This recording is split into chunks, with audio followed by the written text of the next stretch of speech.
नमस्कार विद्यार्थी मित्रांनो, आपण आजच्या या व्हिडिओ लेक्चरमध्ये आपला आयसी इंजिनचा नेक्स्ट टॉपिक लुब्रिकेशन किंवा त्यालाच आपण म्हणूया लुब्रिकेशन सिस्टम याविषयी आपण डिस्कस करणार आहोत.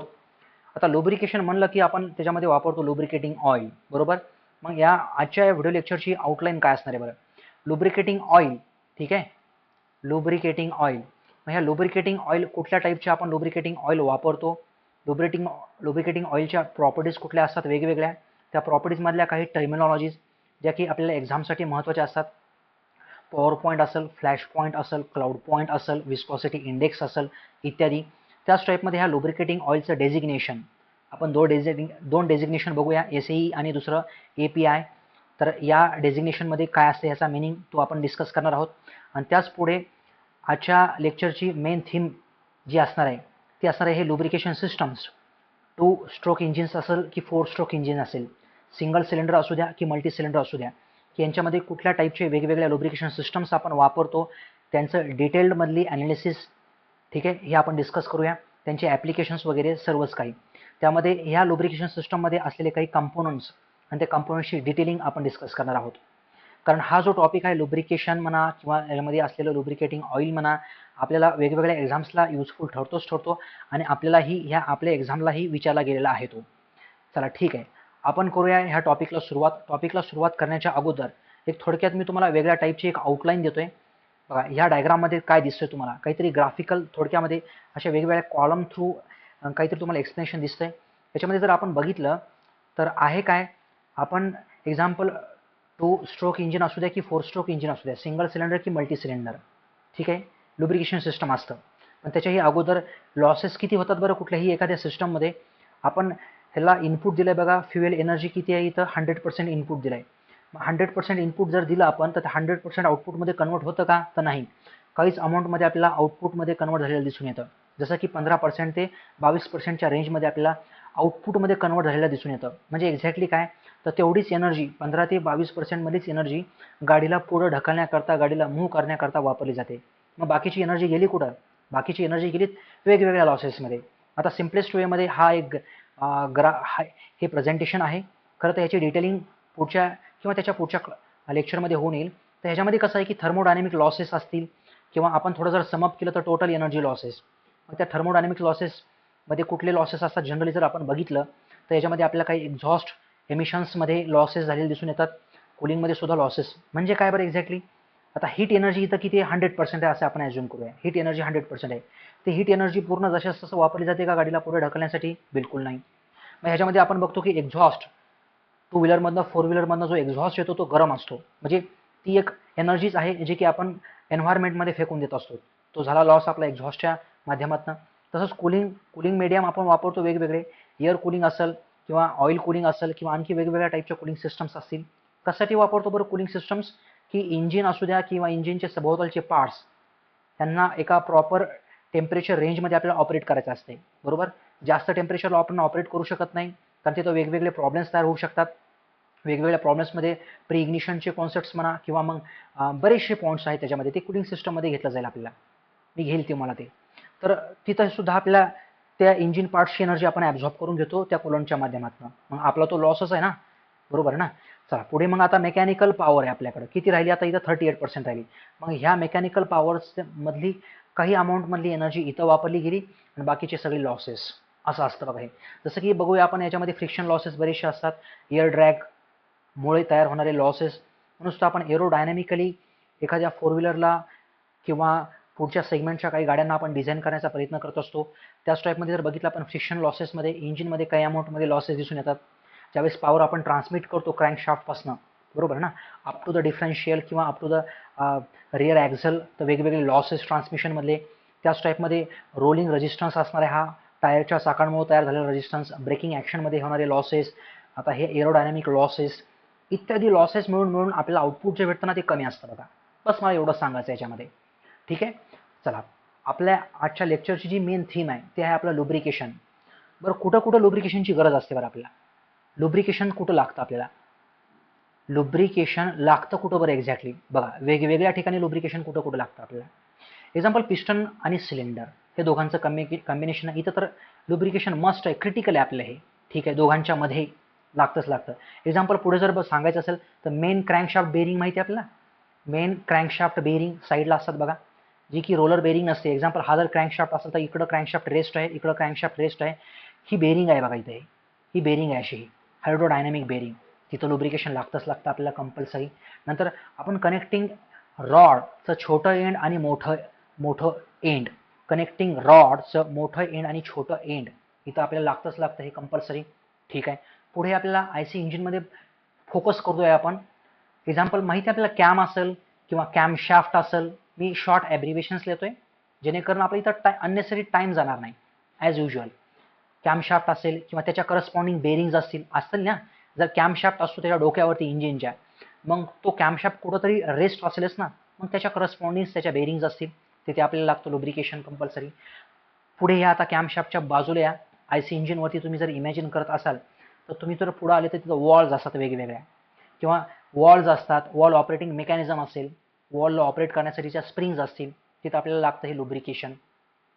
6 नंबरचा पॉईंट. आता थोडं जर खाली आले तर तुम्ही टायमिंग गिअर्स असतील इत्यादी, हे काही क्रिटिकल कंपाऊंड्स आहेत की याच्यामध्ये आपल्याला लुब्रिकेशन मस्टच आहे बघा. नाहीतर मग इतके सगळे मेकॅनिकल लॉसेस होऊन जातील, मग आपण ह्याच्यामध्ये अनइमॅजिन्ड मेकॅनिकल लॉसेस भेटून जातील आपल्याला हे. ठीक आहे. लुब्रिकेशन, लुब्रिकेशनचा कन्सेप्ट काय असतो? लुब्रिकेशन म्हणजे काही नाही बघा. लुब्रिकेशन म्हणजे कुठलेही, आता एक्झाम्पल हा एक पार्ट आहे आणि हा खालचा एक पार्ट आहे. ठीक आहे, मेटिंग पार्ट्स आहेत हे. एक्झाम्पल हे स्लाइड करतात किंवा असंही येऊ शकतं. खालचा पार्ट हा रेस्टला आहे आणि वरचा हा रोटेटिंग पार्ट आहे, याच्यामध्ये कॉन्टॅक्टमध्ये आहे. या दोघांच्यामध्ये आपल्याला इथं लुब्रिकेशनची गरज असते बघा. ठीक आहे, इथं लुब्रिकेटिंग ऑइलची गरज असते. तर हे असे जर रेसिप्रोकेट करत असतील ह्या पहिल्या केसमध्ये, इथं लुब्रिकेशन आपल्याला हवं आहे. ही लुब्रिकेशनची काय जे थिकनेस असेल ती असू द्या. थिन आहे का थिक आहे ते आपल्याला सध्या गरजेचं नाही याच्यामध्ये. ठीक आहे. हे लुब्रिकेशन. ड्राय लुब्रिकेशन वेगळा कॉन्सेप्ट, वेट लुब्रिकेशन वेगळा कॉन्सेप्ट. याच्यामध्ये ते कॉन्सेप्ट्स वेगळे, तेही कुठेतरी मी कव्हर करेल तुम्हाला वेगवेगळ्या क्वेश्चन्समधनं. चालतंय. मेन काय लुब्रिकेशन काय असतं? लुब्रिकेशन म्हणजे काय नाही, ह्या दोन रेसिप्रोकेटिंग पार्ट्समध्ये म्हणा किंवा मेटिंग पार्ट्समध्ये आपण एक एक लुब्रिकंट इंट्रोड्यूस करत असतो बघा. ठीक आहे, ह्याला आपण ओव्हरऑल काय म्हणूया, लुब्रिकेशन म्हणूया. काय फंक्शन्स आहेत बरं ह्या लुब्रिकेशनचे? लुब्रिकेशन का वापरतो आपण? काय काय आपल्याला एक्सपेक्ट काय ह्या लुब्रिकेशन सिस्टमकडनं एक्सपेक्ट काय, किंवा ह्या लुब्रिकेटिंग ऑइलकडनं आपल्याला एक्सपेक्ट काय, तर ते महत्त्वाचं आहे. एक्झाम्पल बघा. एक्झाम्पल कशाला, सगळेच पॉईंट सांगतो मी कारण हा पॉईंट आपल्याला महत्त्वाचा आहे. इथं क्वेश्चन कसा विचारला जाईल, which of the followings are the functions of the lubrication system, which of the followings is not the function of the lubrication system. हे सगळंच माहिती पाहिजे आपल्याला दोन्ही क्वेश्चनचे आन्सर येण्यासाठी. बघा, याचे ऑब्जेक्टिव्ह म्हणा तुम्ही किंवा आपलं एम काय आहे हे लुब्रिकेशन सिस्टम डिझाईन करण्याच्या मागं, तर पहिलंच महत्त्वाचं मुख्य एम आहे फ्रिक्शन कमी करणं. फ्रिक्शन जर कमी असेल तर आपल्याला इथं बरीचशी सेव्हिंग होणार आहे बघा आपल्या एनर्जीची. फ्रिक्शन कमी असेल तर एनर्जी आपली सेव्ह होणार आहे, म्हणजे आपली एनर्जी आउटपुट वाढणार आहे, म्हणजे आपली एफिशियन्सी वाढणार आहे सिस्टमची. हा झाला पहिला पॉईंट. दुसरा पॉईंट, ह्याच्यामुळे काय होतं मग, फ्रिक्शन जर कमी असेल, ह्या दोन मेटॅलिक पार्ट्समध्ये जर लुब्रिकेटिंग ऑइल असेल तर त्यामुळं वियर कमी होणार आहे आणि टियर कमी होणार आहे. दोन्ही पॉईंट्स कमी असतील आपले. ठीक आहे, जे की आपल्याला मस्ट आहे लाईफ त्यांची एनहान्स करण्यासाठी, अननेसरी हीट जनरेशन अवॉइड करण्यासाठी वगैरे वगैरे. ठीक आहे. लुब्रिकंट जर बघितलं आपण, ते लुब्रिकंट काही अमाऊंटमध्ये दोन सरफेसच्या मधली हीट सुद्धा ॲब्झॉर्ब करतं. It takes away the heat, म्हणजे हीट ॲब्सॉर्प्शनचं सुद्धा काम करतं. म्हणजे एका पर्टिक्युलर टेम्परेचरला ऑपरेट करण्यास मदत करतं आपल्याला त्या सिस्टमला. चालतंय, समजलं आपल्याला. आता महत्त्वाचा पॉईंट सांगतो मी तुम्हाला आणखी एक. It acts like a seal, ceiling म्हणून काम सुद्धा करतं बघा. सीलिंग म्हणजे कसं, एक्झाम्पल हे पिस्टन आहे. ठीक आहे, हे बाजूचं सिलेंडर आहे. Inlet valve, as usual exhaust wall, हे कुठलंही इंजिन असू द्या, हे पिस्टन खाली वरती रेसिप्रोकेट करत आहे. कसं आहे, ज्यावेळेस इथं इथं हे चार्ज, हे फ्युएल बर्न होत असतं त्यावेळेस हे कंबस्टिबल गॅसेस काय करतात, ह्या पिस्टनच्या डोक्यावरती खूप जास्तीचे फोर्सेस एक्झर्ट करत असतात आणि काही अमाऊंटमधले हे गॅसेस इकडनं आणि इकडनं साईडला खाली क्रँक केसमध्ये येण्याचा प्रयत्न करत असतात. त्याला आपण ब्लो बाय लॉसेस म्हणतो बघा. कुठले दोन लॉसेस असतात बघा, ध्यानात ठेवायचं. एक असतो ब्लो बाय लॉस, आपल्यासाठी महत्त्वाचा आहे. Blow by loss. Blow by loss काय असतो बरं तो, म्हणजे वरचे जे कंबस्टिबल गॅसेस जे आहेत ना, ते पिस्टन आणि हे सिलेंडर यांच्यामध्ये काही जो मायक्रो लेवलचा जो क्लिअरन्स असतो तिथनं खाली येण्याचा प्रयत्न करतात ते, त्याला आपण ब्लो बाय लॉसेस म्हणतो. आणि दुसरा एक लॉस असतो बघा, त्याला आपण ब्लो डाऊन लॉस म्हणतो. आपण त्याला ब्लो डाऊन लॉस काय असतो बरं तो ब्लो डाऊन लॉस, दोन्ही सोबतच सांगतोय, समजून घ्यायचंय. ब्लो बाय तुम्हाला समजलाय. ठीक आहे. ब्लो डाऊन म्हणजे कसं असतं बघा. बघा आता आपण मागच्याच क्लासमध्ये बघितलं की वॉल टायमिंग डायग्राम्स बघितल्यात. पर्पजली मी मागच्याच क्लासमध्ये घेतला आणि त्यानंतर हा क्लास घेतोय मी. त्याच्यामध्ये कसं असतं, पिस्टन आपला बीडीसीला आणखी पोहोचलाही नाहीये. एक्झाम्पल पॉवर स्ट्रोक झालाय, पॉवर स्ट्रोकमध्ये पिस्टन खाली खाली चाललाय आणि पिस्टन आणखी बीडीसीला पोहोचलाही नाही कीच इथे एक्झॉस्ट वॉल ओपन होते बघा. होते ना. पिस्टन एक्झाम्पल बघा कसं असते, पहिला झाला सक्शन स्ट्रोक, नंतर एक कम्प्रेशन स्ट्रोक, नंतर पॉवर स्ट्रोकच्या वेळेस पिस्टन खाली खाली येऊ लागलाय. ठीक आहे. त्यावेळेस ही इनलेट वॉल ओपन असते, एक्झॉस्ट वॉल सुद्धा ओपन असते. बट पिस्टन बीडीसीला पोहोचलाही नाही की त्याच्या अगोदरच काही डिग्री अगोदरच ही एक्झॉस्ट वॉल ओपन होते. मग आता होतं काय, यालाच तर आपण ब्लो डाऊन लॉसेस म्हणतो बघा. ब्लो डाऊन लॉसेस म्हणजे काय होतं याच्यामध्ये, की काही अमाऊंटमध्ये एक्झॉस्ट गॅसेस बाहेर फेकले जातात, जो की पिस्टन आणखी कम्प्लिटली बीडीसीला पोहोचलाही नाही. बट प्रेशर डिफरन्समुळं आतलं प्रेशर जास्त, बाहेरचं प्रेशर कमी, काही अमाऊंटमध्ये एक्झॉस्ट गॅसेस बाहेर फेकले जातात. मग त्याच्यामध्ये थोडासा आपला लॉस झाला असं आपण म्हणतो. येस, होतोच. कारण पिस्टन खाली येईपर्यंत तरी ह्या गॅसेसनी ह्या पिस्टनच्या डोक्यावरती फोर्स एक्झर्ट करायला पाहिजे ना. तर काही गॅसेस जर बाहेर गेली, काही अमाऊंटमध्ये 5% जरी बाहेर गेली गॅसेस, तर उरलेले 95% गॅसेस काय करणार, ह्या पिस्टनच्या डोक्यावरती फोर्स एक्झर्ट करणार. बट 95% का बरं, 100% पाहिजे ना आपल्याला. ठीक आहे. मग तो लॉस आहे बघा, तो ब्लो डाऊन लॉस. हा झाला ब्लो बाय लॉस. आता हा ब्लो बाय लॉस म्हणजे मी का बरं डिफाईन करतोय, कारण पुढे बोलण्यापेक्षा मी आताच बोलतोय हा लॉस पूर्णपणे काय असू शकतं. ब्लो बाय लॉस म्हणजे हे कंबस्टिबल गॅसेस काय करतात, खाली इकडनं जर क्रँक केसमध्ये जर एंट्री केली, ह्या क्रँक केसमध्ये एंट्री केली समजा ह्या वरच्या कंबस्टिबल गॅसेसनं. आता पिस्टन खाली येऊ लागलाय, तर खाली जर गॅसेसची संख्या जास्त असेल, मग हे गॅसेस काय करतील, त्या पिस्टनला असा फोर्स एक्झर्ट करतील. तुम्हाला जर कन्सेप्ट आठवत असेल एक्झर्जी अनअवेलेबल एनर्जीच्या वेळेस मी थर्मोडायनामिक्समध्ये हा कन्सेप्ट सांगितला होता. त्या खालच्या डायरेक्शनने फोर्सेस एक्झर्ट करतील. नाहीतर यामुळे काय होईल, मग बाकीचे प्रॉब्लेम्स तयार होतील याच्यामुळे. ठीक आहे. ह्या लुब्रिकेटिंग ऑइलच्या प्रॉपर्टीज मे बी चेंज होऊ शकतात वगैरे वगैरे. मग ह्याला कसं अवॉइड केलं जातं बरं, ह्या ब्लो बाय लॉसेसला अवॉइड कसं केलं जातं, तर पॉझिटिव्ह क्रँकेस व्हेंटिलेशन महत्त्वाचा पॉईंट लिहितो मी हा. क्रँकेस व्हेंटिलेशन म्हणजे नेमकं काय बरं, म्हणजे नेमकं काय की याच्यापासून एक आउटलेट काढायचं. ठीक आहे.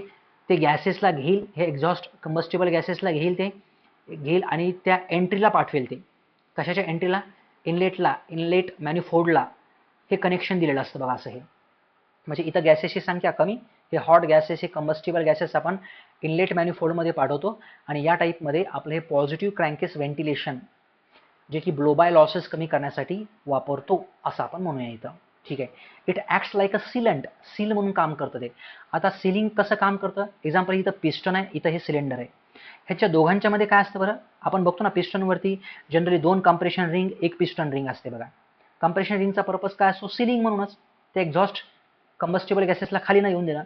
तर ह्याच्यामध्ये जर सफिशियंट सीलिंग म्हणजे कसं, सफिशियंट अमाऊंटमध्ये जर ह्या दोघांच्या मध्ये म्हणजे बाहेरचं आहे सिलेंडर, हे आतलं आहे पिस्टन, इथं जर सफिशियंट अमाऊंटमध्ये जर ऑइल असेल, लुब्रिकेटिंग ऑइल असेल, लुब्रिकेशनचंही काम करेल आणि वरच्या गॅसेसला सुद्धा खालच्या साईडला येऊन देणार नाही. ते एक महत्त्वाचं डिस्कशन झालं इथं आपलं. हे तुम्हाला नोट डाऊन करायचं, हे महत्त्वाचे 2 पॉईंट्स. चला, सीलिंग म्हणून झालं हे. पुढे काय करतं बरं, मेन आणखी काम काय असतं याचं बघा. It acts against the corrosion resistance म्हणून सुद्धा काम करतं ना ते. आपल्याला काय अडचण येतं, करोजन हाय टेम्परेचरच्या ऑक्सिडेशन होऊन करोजन होण्याची पॉसिबिलिटी असते. जर लुब्रिकेशन असेल तर करोजन रेजिस्टन्स म्हणून काम करतं ते. ठीक आहे. पुढे आता कुशनिंगचं सुद्धा काम करतं बघा ते. कुशनिंग इफेक्ट जो असतो ना, कुशनिंग इफेक्ट म्हणजे कसं, तुम्ही असं एक्झाम्पल कन्सिडर करा. ठीक आहे. हे 2 रेसिप्रोकेटिंग पार्ट्स आहेत, यांच्यामध्ये ऑइल आहे. आता व्हायब्रेशन्स खूप सगळे तयार होत असतात बघा. आपल्याला माहिती इथं अनइव्हन सगळा टॉर्क असतो हा, त्यामुळे इथं व्हायब्रेशन्स तयार होत असतात ह्या सिस्टममध्ये आतल्या साईडला. आणि हे एक्झाम्पल जे घेतलंय मी, ह्या दोघांच्यामध्ये आपण इथं काय करूया, ऑइल कन्सिडर करूया. वरचा पार्ट, खालचा पार्ट, दोघांमध्ये ऑइल. जे व्हायब्रेशन्स, जे फोर्सेस, जे अनइव्हन फोर्सेस वरच्या पार्टवरती किंवा खालच्या पार्टवरती येतात, ते जशाच तसे वरती किंवा खालती ट्रान्सफर होत नाही. ते मध्ये जे लुब्रिकंट असतं ते ॲब्झॉर्ब करतं काही अमाऊंटमध्ये, म्हणजे व्हायब्रेशन्स ॲब्झॉर्ब करण्याचं सुद्धा काम करतं बघा हे. म्हणून त्याला आपण म्हणतो it provides the cushioning effect. ठीक आहे. नेक्स्ट पॉईंट काय असणार आता, ह्याच्या रिलेटेडच आहे. इट रिड्युसेस द नॉईज कमी होतो याच्यामुळे. मग इंजिनमध्ये आदळ आपट दिसून येत नाही आपल्याला, बरोबर ना. त्यामुळे नॉईज कमी झालेला इथं दिसून येतो आपल्याला. ठीक आहे. पुढे आणखी एक काम तुम्हाला सांगतो. कुठलं काम आहे ते, तुम्ही जर लुब्रिकेटिंग ऑइल जर बघितलं, आपण सर्व्हिसिंगला गेलो ना, आपण जर लुब्रिकेटिंग ऑइल बघितलं, एकदम ब्लॅकिश कलरचं झालेलं असतं बघा. ते का बरं ब्लॅकिश कलरचं झालेलं असतं? ती ब्लॅकिश कलर आलं कुठं नाही, ती जी घाण असते बघा, पर्टिक्युलर मॅटर असेल, काही मेटालिक मेटालिक ग्रिट्स असतील किंवा काही मेटलचे छोटे छोटे पार्ट्स असतील, तुकडे असतील किंवा काही फॉरेन पार्टिकल्स असतील जे की इंजिनच्या वेगवेगळ्या पार्टवरती जाऊन जमा झाले असतात, बसले असतात. ते लुब्रिकेटिंग ऑइल त्या इंजिनच्या पार्ट्सच्या कॉन्टॅक्टमध्ये आलं की ते ग्रॅव्हिटीमुळं हे लुब्रिकेटिंग ऑइल खाली पडतं संपमध्ये. मग ते खाली पडताना त्या वेगवेगळी जी घाण असते त्याला सुद्धा घेऊन येतं खाली ते. यस, म्हणजे थोडंसं आपण काय म्हणूया क्लिनिंगचं सुद्धा काम करतं बघा. ते ग्रीट असेल, अदर डिपॉझिट्स असेल, ते खाली आणतं, म्हणजेच ते क्लिनिंगचं सुद्धा काम करतं असं आपण म्हणतो.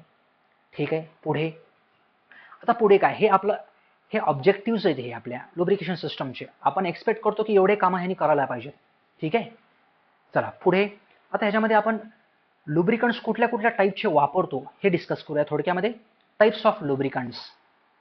Types of lubricants. कुठल्या कुठच्या टाईपचे लुब्रिकंट्स असतात बरं टोटल ऑटोमोबाईलमध्ये जर बघितलं आपण तर काही अमाऊंटमध्ये आपण सॉलिड लुब्रिकंट बघतो. ठीक आहे, नंतर आपण माहिती सॉलिड आणि लिक्विडच्या मधला जो फेज आहे त्याला आपण सेमी सॉलिड म्हणूया. सेमी सॉलिड लुब्रिकंट आहेत जे की याचं एक्झाम्पल जे आहे ग्रीस. आपण बघतो ना ॲक्झलला आपण ग्रीजिंग करतो बघा, तर ते ग्रीस सेमी सॉलिड. चला नेक्स्ट आहे बघा, जे की आपण बघणार आहोत ते आहे लिक्विड लुब्रिकंट. काय वापरतो आपण लिक्विड लुब्रिकंट? ऑइल्स वापरतो. कुठले ऑइल्स? मिनरल ऑइल असेल, त्याच्यामध्ये व्हेजिटेबल ऑइल्स असतील किंवा ॲनिमल ऑइल्स असतील, हे आपण प्रिफर करतो. त्यामध्ये मोस्ट प्रिफर्ड कुठलं आहे? Mineral oil. ठीक आहे, नंतर सॉलिडमध्ये जर लुब्रिकंट बघितले, एक्झाम्पल माहिती असणं अपेक्षित आहे आपल्याला. ग्राफाईट, मॉलिब्डेनम असेल, मिका असेल, it acts like a solid lubricants. ठीक आहे, जे की आपल्या इथं जास्तीचं गरजेचं नाही आहे. आपल्याला जास्तीचं ऑटोमोबाईल्समध्ये लिक्विड लुब्रिकंट आणि सेमी सॉलिड लुब्रिकंट्स हे आपल्याला जास्त गरजेचं असतं. आणि आपल्या आजच्या व्हिडिओ लेक्चरमध्ये हे लिक्विड लुब्रिकंट. आता कसं आहे, याच्यामध्ये ह्या लुब्रिकेशन आपण बघतोय तर आपल्याला ह्याच्या प्रॉपर्टीज सुद्धा माहिती असणं अपेक्षित आहे बघा. कुठल्या वेगवेगळ्या प्रॉपर्टीज, कुठल्या वेगवेगळ्या टर्मिनॉलॉजीज याच्यामध्ये असतात बघा. द प्रॉपर्टीज ऑफ कशाच्या? लुब्रिकेशन सिस्टमच्या. त्यापेक्षाही करेक्ट काय आहे? लुब्रिकंट्सच्या. कुठली प्रॉपर्टी बरं पहिली? याच्यामध्ये त्याची विस्कॉसिटी, बरोबर ना. एक विस्कॉसिटी खूपच महत्त्वाची प्रॉपर्टी याच्यामध्ये. विस्कॉसिटी खूपच व्हायटल इम्पॉर्टंट रोल प्ले करते ही विस्कॉसिटी. बघा कसं असतंय, विस्कॉसिटी माहिती आपल्याला, it is a resistance for the flow असं असतंय. मग विस्कॉसिटी जास्त असायला हवी का कमी असायला हवी? बघा काही असू द्या, विस्कॉसिटी मेंटेन असणं अपेक्षित आहे. खूपच जास्तीची विस्कॉसिटी, खूपच कमीची विस्कॉसिटी यांचं व्हेरिएशन आपण आता डिस्कस करूया काय असेल तर. बट एकच ध्यानात ठेवा, विस्कॉसिटी मोजण्यासाठी आपण फूड मेकॅनिक्समध्येही थोडक्यात मी डिस्कस केलं होतं. रेडवूड विस्कॉमीटर असेल किंवा से बोल्ट विस्कॉमीटर असेल, तर आपल्याला जर क्वेश्चन आला एक्झाममध्ये, the viscosity is measured by the device और मेजर्ड इन, तर तिथं सरळ सरळ तुम्ही द्यायचं से बोल्ट युनिव्हर्सल सेकंड्स. काय म्हणतो मी तुम्हाला इथं? Saybolt. Saybolt is the name of the scientist. Saybolt काय म्हणतो? युनिव्हर्सल युनिव्हर्सल युनिव्हर्सल ठीक आहे, युनिव्हर्सल सेकंड्स. काय नाही, एक छोटासा डिव्हाइस आहे आणि त्याने आपण विस्कॉसिटी मोजत असतो. सोपा पॉईंट आहे हा. इथला पॉईंट नाही, हा इकडचाच आपला मेकॅनिकल इंजिनच्या ॲप्लिकेशनचा पॉईंट आहे हा, असं सांगितलं मी इथं रिकामा. चला सेकंड पॉईंट.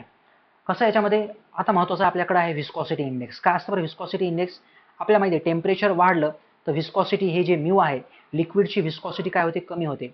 द रेट म्हणजे कुठल्या रेटनं कमी होते त्याला आपण विस्कॉसिटी इंडेक्स म्हणतो. टेम्परेचरच्या व्हेरिएशनमुळं विस्कॉसिटीमध्ये चेंज दिसून येतो आपल्याला. मग तो चेंज म्हणजे वाढण्याचा कमी होण्याचा जो चेंज असतो त्यालाच आपण काय म्हणतो? विस्कॉसिटी इंडेक्स म्हणतो. पॉईंट क्लिअर होत असेल तुम्हाला? बघा आता ह्या डायग्राममध्ये तुम्हाला जर दिसत असेल तर हे डायग्राम काय आहे, याच्यामध्ये इकडं विस्कॉसिटी प्लॉट केलंय, इकडं टेम्परेचर आहे. टेम्परेचर जसं जसं वाढत जातं तशी तशी विस्कॉसिटी कमी कमी कमी होत असते बघा. ही एक्झाम्पल, एक ऑइल आहे त्याचा लो विस्कॉसिटी इंडेक्स आहे आणि दुसरा ऑइल आहे त्याचा हाय विस्कॉसिटी इंडेक्स आहे. आपल्यासाठी प्रिफर्ड ऑइल कुठला आहे की ज्याचा विस्कॉसिटी इंडेक्स हा जास्तीचा आहे? म्हणजे कुठलं ऑइल? हे ऑइल आहे. म्हणजे टेम्परेचर जरी वाढलं तर ह्याची विस्कॉसिटी जास्त रेटनं कमी होत नाही आहे. बट हे लो विस्कॉसिटी ऑइल जर तुम्ही बघितलं तर टेम्परेचर जर वाढलं तर जास्त रेटनं कमी व्हायला सुरुवात होते बघा. विस्कॉसिटी जास्त रेटनं फॉल होते. पॉईंट समजला असेल तुम्हाला हा. हाय विस्कॉसिटी इंडेक्स ऑइल आणि लो विस्कॉसिटी इंडेक्स ऑइल दोघातला डिफरन्स समजला असेल. लो विस्कॉसिटी इंडेक्स ऑइल ठीक आहे. आता ह्याच्यामध्ये बरेचसे पॅरामीटर्स असतात जे की मी आता इथं सांगत नाही आहे, पुढे सांगेल मी बोलताना. थर्ड पॅरामीटर विस्कॉसिटी इंडेक्स समजला आपल्याला. विस्कॉसिटी इंडेक्स म्हणजे काय असतं? Variation of the viscosity of an oil with change of the temperature. त्यालाच आपण काय म्हणतो? विस्कॉसिटी इंडेक्स म्हणतो. समजले? पुढे चला नंतरची प्रॉपर्टी आहे बघा क्लाउड पॉईंट. क्लाउड पॉईंट तुम्ही लिहायचं आहे, नोट डाऊन करायचं आहे. माझ्याकडनं डेफिनेशन लिहिणं पॉसिबल नाही आहे, अननेसरी आपला टाइम वेस्ट होईल. असं टेम्परेचर की ज्या टेम्परेचरला काय होईल की ते ऑइल सॉलिडिफाय व्हायला सुरुवात कराल.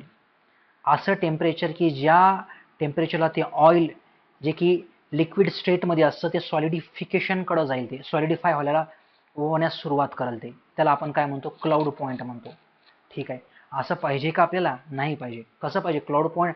जास्त पाहिजे का कमी पाहिजे? खूप कमी पाहिजे क्लाउड पॉईंट. म्हणजे कमी असणं म्हणजे काय? एक्झाम्पल आपल्याकडे एक ऑइल आहे, तर 10 डिग्री सेल्सिअस तापमान आलं की ते लगेच सॉलिडिफाय होतं. आणि दुसरं एक ऑइल आहे की 1 डिग्री सेल्सिअस तापमान आलं की ते सॉलिडिफाय होतं. म्हणजे 1 डिग्री सेल्सिअस तापमान आल्यानंतर ते सॉलिडिफाय होणं हे ठीक आहे, हे ऑइल आपल्यासाठी प्रिफर्ड आहे. हे नाही, हे तर नॉर्मल थंडीच्या दिवसामध्ये सुद्धा येऊ शकतं हे 10 डिग्री सेल्सिअस. मग थंडीच्या दिवशी जर आलं तर ह्या लाईनला चोकअप करल ते. आता कुठल्या लाईन्सला? ऑइल गॅलरीज असतात बघा, आणि त्या सांगेल मी पुढे काय आहे तर. ठीक आहे. चौथ्या नंबरची प्रॉपर्टी काय आहे ती? पॉवर पॉईंट आहे. POUR power point. ह्याच्या सिमिलरच तुम्हाला प्रॉपर्टी फील होईल ती, बट वेगळी आहे. कसं असतं बघा, पॉवर पॉईंट म्हणजे काय असते?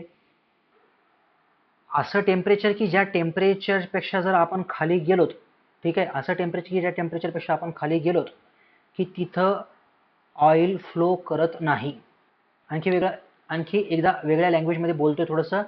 इधर the temperature just below which the oil sample will not flow under the prescribed conditions.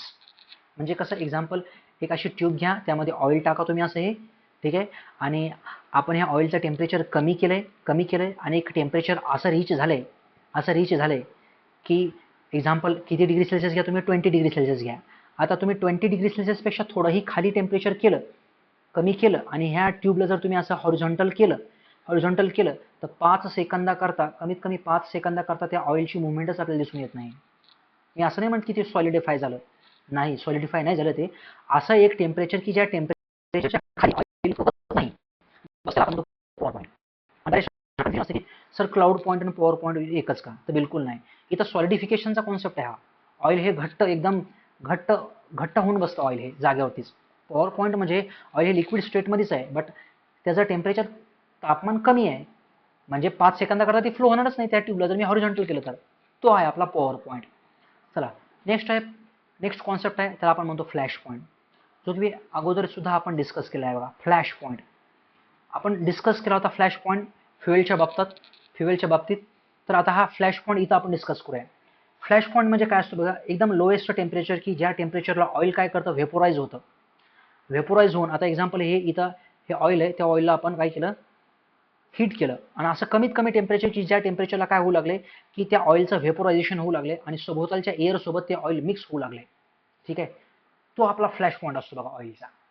सांगू तुम्हाला हे बघा, the flash point is defined at the lowest temperature at which the oil vaporises sufficiently to form the combustible mixture of oil vapor with the air above the surface of oil.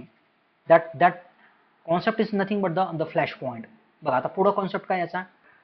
आता ह्याच्या कॉन्टॅक्टमध्ये जर आपण काहीतरी ignition source आणला की ते जोपर्यंत इग्निशन सोर्स ह्या व्हेपोराइज्ड ऑइलच्या कॉन्टॅक्टमध्ये आहे तोपर्यंतच ते ऑइल बर्न होतं, आणि तो इग्निशन सोर्स बाहेर काढून घेतला की त्याचं बर्निंग थांबतं. मग आणखी एकदा रिपीट करतोय, हे जे कंबस्टिबल मिक्सचर तयार झालं आहे ऑइलचं आणि बाहेरच्या हवेचं, आपण तिथं काहीतरी इग्निशन सोर्स जवळ आणला की ते ऑइल बर्न व्हायला सुरुवात करतं. इग्निशन सोर्स बाहेर काढून घेतला ते ऑइल बर्निंगचं थांबतं.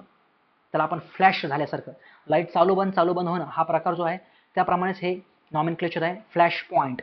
ठीक आहे. Flash point, power point. काय असतं बरं दोघातला डिफरन्स समजला आहे. नंतरचा आहे 6 नंबरची आपली प्रॉपर्टी आहे बघा, त्याला आपण फायर पॉईंट म्हणतो. काय असतो बरं हा फायर पॉईंट? आता ह्याच कंडिशनच्या ऑइलला आपण काय करायचं, इग्निशन सोर्स ह्याच्या कॉन्टॅक्टमध्ये नाही आणायचा. ह्याच ऑइलला काय करायचं आपण, ह्या सेटअपमध्ये त्याला आणखी हीट करायचं थोडंसं. मग काय होतं, थोड्या वेळाने आपण इग्निशन सोर्स जसंही आणला आणि इग्निशन सोर्स काढून घेतला, ऑइल काय होईल, इग्निशन सोर्स आणला की ऑइल बर्निंगला सुरुवात होईल. इग्निशन सोर्स काढला की लगेचच ती आग विझणार नाहीये, ती फ्लेम विझणार नाहीये, ती कमीत कमी 5 सेकंदाकरता चालूच राहते ती. ठीक आहे. असं समजायचं की मग फायर पॉईंट टेम्परेचरला हे ऑइल येऊन पोहोचलेलं आहे बघा. ठीक आहे. Without contact of the ignition source that particular oil continues for the burning. त्याला आपण काय म्हणूया, फायर पॉईंट म्हणतो बघा. ठीक आहे. फायर पॉईंट हा नेहमी जास्तच असतो बघा. ऑइलच्या केसमध्ये जर बघितलं तर फायर पॉईंट हा फ्लॅश पॉईंटपेक्षा 10 डिग्री सेल्सिअसनी जास्तीचा असतो. ही एक प्रॉपर्टी झाली आपली. चला 7th नंबर इथं बोलतोय मी प्रॉपर्टी, ती आहे की महत्वाची प्रॉपर्टी म्हणू शकतो याला आपण, ऑइलीनेस. ऑइलीनेस, ठीक आहे. ऑइलीनेस असं ना चिकटपणा असतो बघा एखाद्या ऑइलमध्ये. ज्यावेळेस ऑइल काय करतं, एखाद्या मेटालिक सरफेसच्या कॉन्टॅक्टमध्ये येतं, ते मॉलिक्युलर लेवलला किंवा मॉलिक्युलर अट्रॅक्शन असं असतं बघा ऑइल्समध्ये. काही काही ऑइल्स काय असतात, त्या मेटालिक सरफेसला चिटकून बसतात आणि चिटकल्यानंतर एक एक थिन लेअर तयार करतात बघा, एक थिन बाउंड्री लेअर तयार करतात बघा त्या सभोवताली, त्या सरफेसच्या सभोवताली स्वतःची थिन लेअर तयार करतात ते, जे की आपल्यासाठी चांगलंच आहे. त्याला आपण ऑइलीनेस म्हणतो आणि ऑइलीनेस आपल्याला एक्सपेक्टेड असतो बघा. आपण हातावरती जर पाणी घेतलं आणि ऑइल घेतलं तर ऑइलीनेस आपल्याला फील होतो ऑइलमध्ये. पॅराशूट ऑइल असू द्या की कुठलं आल्मंड ऑइल असू द्या की कुठलं पतंजलीचं ऑइल असू द्या, होतो बट आपल्याला फील ते आहे. नंतरचा कॉन्सेप्ट बघा कसं असतं, आता हे जास्त लागत नाहीत आपल्याला, सांगतोय मी तुम्हाला. Carbon residue. कार्बन रेसिड्यू ही एक प्रॉपर्टी असते बघा. ही आपल्याला ऑइलीनेस आपल्याला जास्तीत जास्त हवा आहे. कार्बन रेसिड्यू आपल्याला कसं कमीत कमी असायला हवं एखाद्या ऑइलमध्ये. कसं असतं बघा, एखादं ऑइल ज्यावेळेस ऑइल इव्हापरेट होतं बघा, इव्हापरेट झाल्यानंतर काही अमाऊंटमध्ये कार्बन रेसिड्यूज त्या सरफेसवरती आपल्याला दिसून येतात. ते कार्बन रेसिड्यूच्या रिलेटेडची प्रॉपर्टी असते बघा. आणि शेवटची प्रॉपर्टी 9th नंबर इथं लिहितोय मी, कॉम्प्रोमाइज चाललंय आपलं इथं, काही अडचण नाही आहे. डिटर्जन्सी आहे बघा ती. डिटर्जन्सी.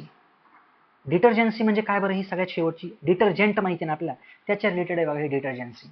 म्हणजे काय, जे डिपॉझिट्स तयार झालेले असतात बघा, ठीक आहे, डिपॉझिट्स तयार, मेटॅलिक डिपॉझिट्स तयार झाले असतात लुब्रिकेशन सिस्टममध्ये. ऑइल काय करतं, त्या सगळ्या डिपॉझिट्सला खाली घेऊन येतं, क्लीन करतं, खाली घेऊन येतं संपमध्ये. ती डिटर्जन्सी नावाची प्रॉपर्टी असते बघा त्या ऑइलची. आणखी एक असते फोमिंग, बट नाही लागत आपल्याला. चला पुढे. कसं असतं बघा, काही अमाऊंटमध्ये आपण ॲडिटिव्ज ॲड करत असतो बघा. कशामध्ये, त्या लुब्रिकेटिंग ऑइल्समध्ये काही अमाऊंटमध्ये आपण ॲडिटिव्ज ॲड करतो. कशासाठी ॲड करतो बरं आपण ॲडिटिव्ज, की त्याच्या प्रॉपर्टीज एनहान्स व्हाव्यात. आपल्या ज्या डिझायर्ड प्रॉपर्टीज आहेत, ह्या सगळ्या डिझायर्ड प्रॉपर्टीज आहेत, ह्या सगळ्या डिझायर्ड प्रॉपर्टीज त्याच्यामध्ये याव्यात, जेणेकरून आपल्याला इफेक्टिव्हनेस ह्या लुब्रिकेशन सिस्टमचा दिसून येईल. म्हणून आपण ॲडिटिव्ज त्या लुब्रिकेटिंग ऑइलमध्ये ॲड करत असतो बघा. एक्झाम्पल तुम्हाला थोडा फील येण्यासाठी, एक्झाम्पल व्हिस्कॉसिटी इंडेक्स वाढवण्यासाठी आपण काही आयसो ऑलिफिन्स म्हणा किंवा काही अमाऊंटमध्ये ब्युटिलिन पॉलिमर्स अशा टाईपचे आपण ॲडिटिव्ज वापरतो. दुसरा कॉन्सेप्ट, एक्झाम्पल हे आता डिस्कस केलेली डिटर्जंट नावाची जी प्रॉपर्टी आहे, डिटर्जन्सी जी नावाची प्रॉपर्टी आहे, ती वाढवण्यासाठी आपण मेटॉलिक सॉल्ट्स वापरतो, आपण ऑर्गॅनिक ॲसिड्स वापरत असतो बघा. नंतर अँटी रस्ट प्रॉपर्टी त्याच्यामध्ये यावी, लुब्रिकेटिंग ऑइलमध्ये यावी म्हणून आपण काही अमाऊंटमध्ये फॅसी ॲसिड्स असतील, अमाइन्स असतील ते वापरतो आपण. म्हणजे या टाईपमध्ये अँटीऑक्सिडंट बनवायचं आपल्याला ऑइलला, मग त्यामध्ये आपण अमाइन्स वापरतो, काही अमाऊंटमध्ये फॉस्फरस कंपाऊंड्स वापरत असतो आपण, इत्यादी. चला पुढे आहे आपलं डिस्कशनचा एक महत्त्वाचा कॉन्सेप्ट, तो आहे आपला SAE रेटिंग. SAE रेटिंग दिसतं तुम्हाला इथं, हे मल्टीग्रेड आणि सिंगल ग्रेड ऑइल आहे बघा. ऑइलमध्ये जर बघितलं आपण 2 टाईपचे ग्रेड्स आहेत बघा. कुठले 2 टाईपचे ग्रेड्स आहेत, मी थोडीशी इथं जागा सापडतो. 2 टाईपचे ग्रेड्स. एक असतो सिंगल ग्रेड ऑइल, इथं लिहायची बी गरज नाही बट इथं आहेच ते सगळं. सिंगल ग्रेड ऑइल म्हटल्यानंतर हे आहे single grade oil. Multigrade oil म्हटलं तर हे मधलं आहे मल्टीग्रेड ऑइल. आणखी राईट साईडचं आहे single grade oil. Single grade oil कसं आहे, 2 टाईपचे डेझिग्नेशन सिस्टम्स आहेत बघा. एक आहे SAE designation system, society of automotive engineers, आणि दुसरी असते API सिस्टम. API सिस्टम त्याला आपण काय म्हणतो, अमेरिकन पेट्रोलियम इन्स्टिट्यूट याच्या रिलेटेडची, बट मॅक्सिमम युनिव्हर्सली जी वापरली जाते ती आहे SAE सिस्टम आहे. आणि SAE सिस्टममध्ये कसं असतं बघा, सिंगल ग्रेड ऑइल असेल आणि मल्टीग्रेड ऑइल असेल तर सिंगल ग्रेडचं डेझिग्नेशन कसं करतो आपण. आता एक्झाम्पल माझ्याकडे आहे SAE 10 ऑइल आहे, SAE 10चं ऑइल आहे, आणि दुसरं एक ऑइल आहे SAE 30चं ऑइल आहे. ह्या दोघांमध्ये डिफरन्स काय बरं एक्झॅक्टली. SAE 10 जे आहे ते थिन ऑइल आहे आणि SAE 30 हे थिक ऑइल आहे थोडंसं बघा. आणखी दुसरा पॉईंट सांगतो, हे कमी टेम्परेचरला आणि हे कमी टेम्परेचरला वापरायचं आहे. तर कमी टेम्परेचरला हे थोडंसं जास्त सुटेबल आहे, हे कमी टेम्परेचर जास्त सुटेबल नाही आहे. ठीक आहे, जास्त थिकनेस आहे याचा, पण जास्त टेम्परेचरला हे सुटेबल आहे, हे जास्त टेम्परेचरला हे कमी सुटेबल आहे. कन्फ्युजन खूप होऊ शकतं याच्यामध्ये. SAE 10 आणि SAE 30 असं लिहिलंय, याचा मिनिंग काय होतो, हे थिन ऑइल आहे, हे थोडंसं थिक ऑइल आहे एकाच टेम्परेचरला. ठीक आहे, विस्कॉसिटी विषयी नाही सांगू शकत आपण याच्यावरनं, विस्कॉसिटी दोघांची सेमी असू शकते. यस, अशा रिडिंग्स आहेत आपल्याकडे. ठीक आहे, विस्कॉसिटी सेमच आहे, बट SAE 10 आणि SAE 30 कमी टेम्परेचरला हे सुटेबल आहे, फ्लोईंग कॅरेक्टरिस्टिक्स ह्याच्या चांगल्या आहेत, जास्त टेम्परेचरला फ्लोईंग कॅरेक्टरिस्टिक्स जास्त चांगले आहेत. ठीक आहे, हाय टेम्परेचरला परफॉर्मन्स चांगला आहे असं आपण म्हणूया. सिंगल ग्रेड ऑइल, नाहीतर तुम्ही इथं बघा कोल्ड टेम्परेचर आणि हॉट टेम्परेचर. आता सिंगल ग्रेड ऑइल बघा सिंगल ग्रेड ऑइल किती आहे, SAE 10W आहे. हे 10Wचा कन्सेप्ट सांगेल मी तुम्हाला. आणि SAE 10 आहे आणि इथं SAE 30 आहे. आता SAE 10 कमी टेम्परेचरला प्रॉपरली लुब्रिकेट होते, प्रॉपरली फ्लो करत आहे. बट SAE 30 जर बघितलं तुम्ही इथं ह्या डायग्राममध्ये तर एकदम चांगल्या प्रकारे कसं आहे ते खाली फ्लो होत नाही आहे बघा. ते म्हणजे त्याच्यामधली त्याच्यामध्ये जी फ्लोईंग कॅरेक्टरिस्टिक्स आहे ते खूपच कमी आहे. त्याची व्हिस्कॉसिटी हॅम्पर झालेली आहे याची या केसमध्ये. ठीक आहे, एवढं पण जास्तीचं व्हिस्कस नको आहे आपल्याला, एकदमच लुब्रिकेट एकदमच ग्रीससारखं नको आहे आपल्याला ऑइल हे. आता जर आपण SAE 10 ऑइल जर आपण बघितलं हे जे की सिंगल ग्रेड आहे ना, हे जर आपण SAE 10 जर बघितलं हाय टेम्परेचर इथं व्हेपोराइज होऊ लागले ऑइल. हे व्हेपोराइज कशाला व्हायला पाहिजे, ऑइलला नाही व्हायला पाहिजे व्हेपोराइज. व्हेपोराइज झालं म्हणजे काय की म्हणायचं की जास्त टेम्परेचर ह्याची व्हिस्कॉसिटी खूपच कमी आहे, ह्याची व्हिस्कॉसिटी खूपच कमी. मग असं ऑइल काय कामाचं आपल्याला, नको आहे आपल्याला. हॉट टेम्परेचरला जास्तीच्या टेम्परेचरला तुम्ही SAE 30 बघा बरं, परफॉर्मन्स चांगला आहे त्याचा, त्याच्या कम्पेअरमध्ये याचा परफॉर्मन्स चांगला आहे. ठीक आहे, कमी टेम्परेचरला याचा परफॉर्मन्स कमी आहे, जास्त टेम्परेचरला याचा परफॉर्मन्स चांगला आहे. कमी टेम्परेचरला याचा परफॉर्मन्स चांगला आहे SAE 10चा आणि याचा परफॉर्मन्स इथं हाय टेम्परेचरला कमी आहे. याचा मिनिंग असा होतो. बघा नंबर जर कमी असेल तर कोल्ड कंडिशन्सला चांगलं आहे ते, नंबर जर जास्त असेल तर जास्त टेम्परेचरला हे चांगलं आहे. या टाईपमध्ये आपण जर बघितलं ना, ट्रकचं ऑइल कुठलं आहे तुम्ही बघा एकदा, आणि तुम्ही टू व्हीलरचं ऑइल कुठलं आहे ते एकदा बघा. खरं तर हे दोघांपैकी ऑप्शन नसतं, ऑप्शन असतं हे मधलं काय आहे ते मल्टीग्रेड ऑइल. मल्टीग्रेड ऑइल कसं असतं बघा, त्याला आपण लिहितो SAE 10W30. एक्झाम्पल घेतलं आहे मी. W म्हणजे काय असतं, विंटर कंडिशन्स. 10 म्हणजे Wच्या लेफ्ट साईडचा जो काही नंबर असतो, जो की 0 असू शकतो, 5 असू शकतो या टाईपमध्ये, आणि जो की राईटचा जो नंबर आहे त्यांचा एक सिग्निफिकन्स आहे बघा. लेफ्ट साईडचा जो नंबर असतो तो आहे कोल्ड कंडिशन्स आणि राईटचा नंबर जो आहे ते आहे हॉट कंडिशनचा परफॉर्मन्स, कोल्ड कंडिशनचा परफॉर्मन्स आहे असं दाखवतो. आता SAE 10W30 हे मल्टीग्रेड ऑइल आहे. याच्यामध्ये काही ॲडिटिव्ज वापरून त्याच्या आपण प्रॉपर्टीज एनहान्स केल्यात. म्हणजे कमी टेम्परेचरलाही चांगलं बिहेव करेल ते आणि जास्त टेम्परेचरही चांगलं बिहेव करेल ते, आपल्या रिक्वायरमेंट ते फुलफिल कराल. आपण जर हे ऑइल जर वापरलं तर थंडीच्या दिवसामध्ये सुद्धा आपल्याला परफॉर्मन्स त्या ऑइलकडनं चांगला भेटणार आहे आणि उन्हाळ्याच्या दिवसामध्ये समर कंडिशनला आपल्याला परफॉर्मन्स जास्त भेटणार आहे. बघा तुम्ही इथं आता कोल्ड कंडिशन्सला ते ऑइल चांगल्या प्रकारे फ्लो करत आहे आणि व्हिस्कोसिटी सुद्धा चांगलीच आहे. इथं ना राईटची कंडिशन आहे, ठीक आहे, आणि जास्त टेम्परेचर सुद्धा ना लेफ्टची कंडिशन आहे. मल्टीग्रेड ऑइलमध्ये ही स्पेशालिटी असते बघा. डब्ल्यूचा मिनिंग काय नाही, कधी कधी तुम्हाला 10W30 येईल, कधी कधी असतं बघा SAE 10W30. त्याचा मिनिंग तुम्ही समजून घेऊ शकता. आता माझ्याकडे एक ऑइल आहे SAE 10W40. SAE 10W40 असं एक ऑइल आहे माझ्याकडं. मग त्याचा मिनिंग असा झाला की W40 जास्त आहे. मग माझ्याकडे जे सेकंड एक्झाम्पल आहे त्यामध्ये 40 आहे, म्हणजे हाय टेम्परेचरला त्याचा परफॉर्मन्स चांगला आहे यापेक्षा. माझ्याकडे एक ऑइल आहे 5W30 म्हणजे इथं 10 आहे आणि वरती इथं 5 आहे एक्झाम्पल, म्हणजे कमी टेम्परेचरला ह्याचा परफॉर्मन्स चांगला आहे. 2 पॉईंट्स तुम्हाला क्लिअर झाले असतील. तर हे आहे आपलं SAE डेजिग्नेशन. पुढचं डेजिग्नेशन आहे बघा आपलं API म्हणजे काय, अमेरिकन पेट्रोलियम इन्स्टिट्यूट त्यांच्याप्रमाणे हे डेजिग्नेशन आहे ॲक्च्युली. बघा पेट्रोलसाठी हे वेगळी टर्मिनॉलॉजी वापरतात, डिझेलसाठी एक वेगळी टर्मिनॉलॉजी असते बघा याच्यामध्ये. आता काय टर्मिनॉलॉजी असते पेट्रोलसाठी, आपण S वापरतो, example SA SB SC SD असं असतं बघा. आणि डिझेलसाठी काय असते CA CB CC CD असं असतं बघा. मग A आणि B काय सांगतं बरं एक्झॅक्टली आपल्याला, लाईट ड्युटी ॲप्लिकेशनसाठी आपण ह्याला वापरू शकतो. D आणि E काय सांगतं आपल्याला, हेवी ड्युटी ॲप्लिकेशनसाठी आपण वापरू शकतो बघा. जसं की SA आहे SB आहे, इथं काय आहे CA आहे CB आहे, हे डेजिग्नेशन आहे. SB SA आणि SB म्हणलं की समजायचं की हे पेट्रोल इंजिन आहे आणि A आणि B काय सांगते आपल्याला, लाईट ड्युटी ॲप्लिकेशनसाठी आहे, नॅचरली ॲस्पिरेटेड इंजिनसाठी आहे. आणि तर डिझेलसाठी काय वापरतो आपण, C वापरतो. मग CA आहे CB आहे, मग पुढं काय असणार आहे CC असतं बघा, CC असतं CD असतं. इथं पण SC आहे आणि SD आहे बघा. मग हे कशासाठी आहे, हे कशासाठी, हेवी ड्युटी ॲप्लिकेशन्स सुपरचार्ज इंजिनसाठी आहे. C आणि D काय आहे, हेवी ड्युटी ॲप्लिकेशन सुपरचार्ज इंजिनसाठी आहे ते. बस पॉईंट संपला. हा वरचं सगळं इथं संपलं आपलं. चला बरंचसं काही बघितलं आपण. आता आपण येऊया आपल्या लुब्रिकेशन सिस्टम्सवरती.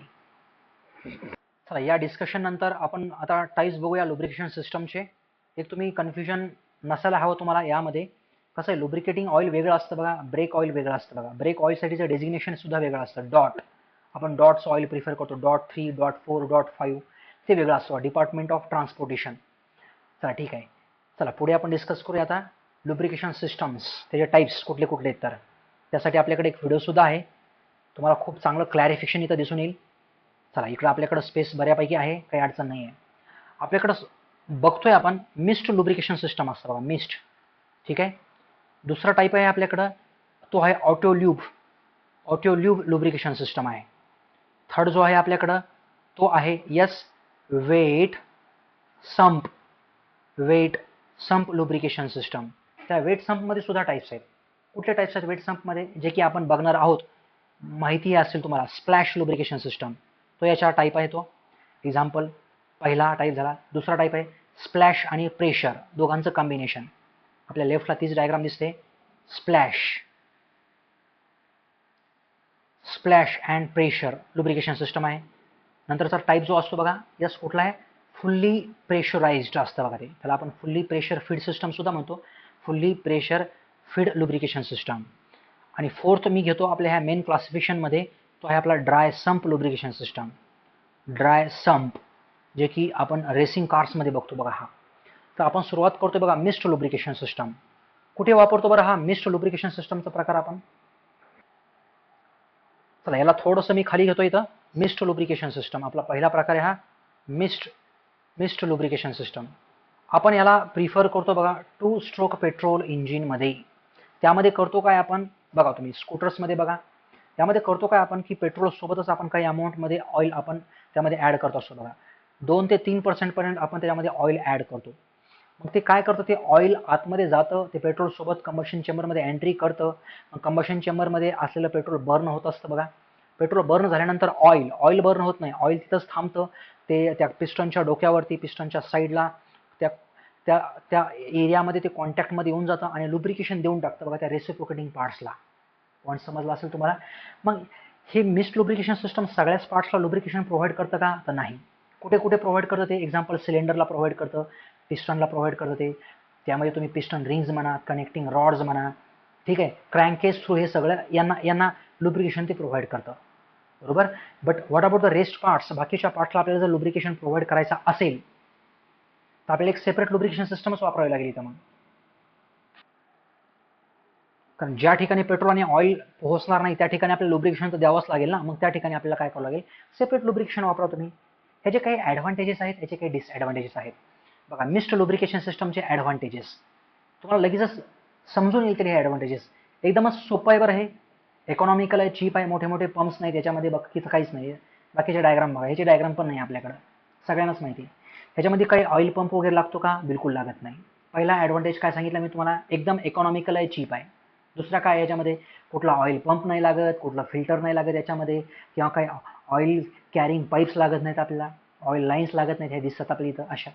ठीक आहे. त्याच्यामध्ये काय आहे, स्पीड वाढली किंवा आपण असं म्हणूया लोड आणि स्पीड प्रमाणे हे ऑटोमॅटिकली रेग्युलेट होऊन जातं बघा हे. बरोबर ना. ज्यावेळेस जास्त लोड असतो, ज्यावेळेस पेट्रोल जास्त असतं, त्यावेळेस पेट्रोल जास्त असतं म्हणजे त्यासोबत येणारं लुब्रिकेशन सुद्धा जास्त असतं. हे ऑइल टँकमध्येच ना, पेट्रोल सोबत आपण ऑइल टाकलेलं आहे. मग ते पेट्रोल आलं खाली म्हणजे ऑइल आलं त्यासोबत खाली. पेट्रोल वाढलं कंबशन चेंबरमधलं, ऑइल वाढलं म्हणजे लुब्रिकेशन वाढलं, या टाईपमध्ये. ठीक आहे. ह्याच्यामध्ये कसं आहे की हे लुब्रिकेशन फेल होण्याची पॉसिबिलिटी खूपच कमी आहे. हे लुब्रिकेशन सिस्टम फेल होण्याची पॉसिबिलिटी खूपच कमी आहे. मग काही डिसॲडव्हान्टेजेस पण असतील ना याचे. जसं की एक्झाम्पल बघितलं आपण, पेट्रोलसोबत काही ठिकाणी मग ऑइल बर्न होतं जास्त टेम्परेचर झाल्यानंतर. मग ते ऑइल बर्न झाल्यानंतर मग काय होतं, मग ऑइल डिपॉझिट्स तयार होतात पिस्टनच्या डोक्यावरती, ब्लॅकिश, किंवा आपण स्मोक सुद्धा बघतो की एकदम ब्लॅकिश कलरचा स्मोक दिसतो आपल्याला मग. ठीक आहे. कारण त्यावेळेस काय झालं असतं, त्यावेळेस ते ऑइलच बर्न झाले असते, ती ऑइल फिल्मच बर्न झाली असते ती मग.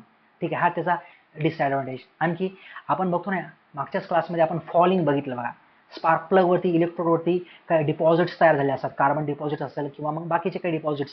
हे असा जो फॉलिंग प्रकार आहे ना, तो ह्याच्यामुळे वाढतो मग.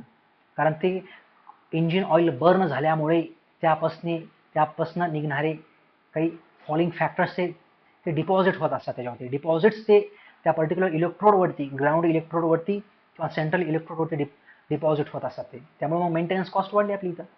ठीक आहे. त्यामुळे आता जर बघितलं आपण काही काही केसेसमध्ये, मग असं जर ऑइल बर्न होऊ लागलं तर ऑइलचं कन्झम्पशन जास्त झालं मग असं म्हणूया आपण त्याच्यामध्ये. बरोबर ना. आणि एक दुसरा डिसॲडव्हान्टेज सांगतो बघा. एक्झाम्पल, आपली गाडी अशी आहे, इकडनं असं डगर आहे किंवा हा हिल स्टेशन आहे, वरचा पोर्शन आहे हा, अशी गाडी खाली येऊ लागली. आता गाडी खाली येऊ लागली, मग आपण थ्रॉटलिंग करणार का, ॲक्सेलेरेशन देणार का, नाही. ती ग्रॅव्हिटीने तर गाडीला स्पीड भेटणारच आहे. म्हणजे इथं ज्या वेळेस खूप जास्त वेळा करता आपण थ्रॉटलिंगच देणार नाहीत, थ्रॉटलिंगच देणार नाहीत म्हणजे कंबशन चेंबरमध्ये फ्युएल आलंच नाही, खूप कमी आलं ॲज युजलपेक्षा. बट असं थोडी की पिस्टन बाकीचे रेसिप्रोकेटिंग पार्ट्स मूव्ह करत नाहीत, बाकीचे रेसिप्रोकेटिंग पार्ट्स मूव्ह करतायत. बट आपण खूपच कमीची थ्रॉटलिंग दिल्यामुळं काय होतंय, कमीची थ्रॉटलिंग दिल्यामुळं त्यावेळेस लुब्रिकेशनची जी गरज असते ती पूर्णपणे भागवली जात नाही आहे, बरोबर. कारण सगळं तर काही चालूच लागले, गाडी एकदम फास्ट आहे पण थ्रॉटलिंग कमी आहे, कारण येणारं पेट्रोल कमी, येणारं इंजिनचं ऑइल कमी, इंजिनचं ऑइल आतमध्ये येणारं कमी, मग त्यावेळेस लुब्रिकेशन खूपच कमी. मग इथे आपल्याला ॲडिक्वेट किंवा सफिशियंट अमाऊंटमध्ये लुब्रिकेशन भेटलं नाही असं आपण म्हणतो. नक्कीच पॉईंट समजला असेल. आता आपण बघतोय ऑटोल्यूब.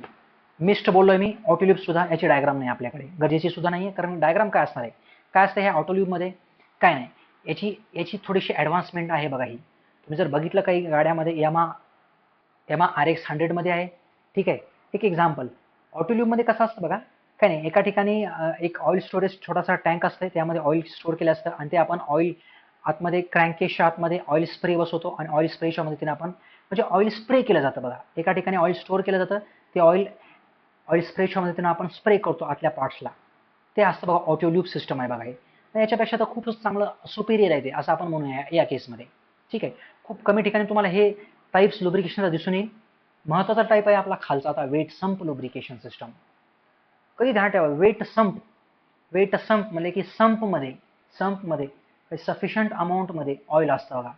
त्या ऑइल पॅनमध्ये सफिशियंट अमाऊंटमध्ये ऑइल असतं बघा ते. मग ते ऑइल आपण सप्लाय करतो इंजिनच्या वेगवेगळ्या पार्ट्सला. कशानं सप्लाय करतो ते आपण ऑइल पंपनं. मग कसं आहे आता हे सिस्टम समजून घ्या. आता बघा, तुम्ही म्हणताल की सर संप सुद्धा याच्यामध्येच येतं का? बरं, यस, संप सुद्धा ह्याच्यामध्येच येतं बघा. हे आहे आपलं त्याच्यामधला पहिला टाईप. जर आपण बघितला splash lubrication system, splash lubrication system हे वेट संपमध्ये येतं का? येतं. कारण याच्यामध्ये खालचा जो पोर्शन आहे तो संप पोर्शन आहे, ऑइल पॅन आहे, ठीक आहे. इथं ऑइलची क्वांटिटी आहे, बट इथं पंप नाही आहे. काही अडचण नाही आहे, इथं पंप नाही आहे, कारण हे सिंगल सिलेंडरसाठीचं सिस्टम आहे.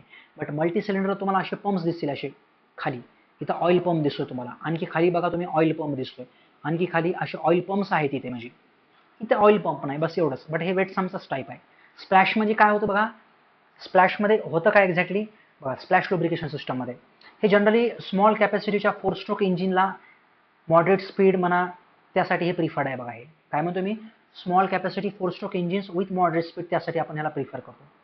आता हा कनेक्टिंग रॉड आहे, कनेक्टिंग रॉडचा हा बिग आय आहे, कनेक्टिंग रॉडचा हा खालचा पोर्शन आहे.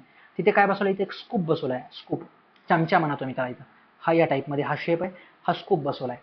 मग तो स्कूप काय होतो, हा इथं ट्रफ असतो. आता ह्याच्यामध्ये ट्रफ नाही आहे, खाली ट्रफ्स आहेत, काही गरजेचं नाही आपल्याला, हे सिंगल सिलेंडरसाठी आहे, इथं ट्रफची गरज नाही आपल्याला. ट्रफ म्हणजे काय असतो बघा, असं स्टोरेज आहे बघा. हे ऑइल ट्रफ्स आहे इथं, म्हणजे याच्यामध्ये ऑइल स्टोअर केलं असतं असं हे, ठीक आहे. मग काय होतं, आता हे सुद्धा हे जे सिस्टम आहे ना, हे मल्टी सिलेंडरसाठी वापरलं गेलं आहे. हे मल्टी सिलेंडरसाठी हे स्प्लॅश सिस्टमच आहे सुद्धा, ठीक आहे. सांगेल मी तुम्हाला कसं आहे.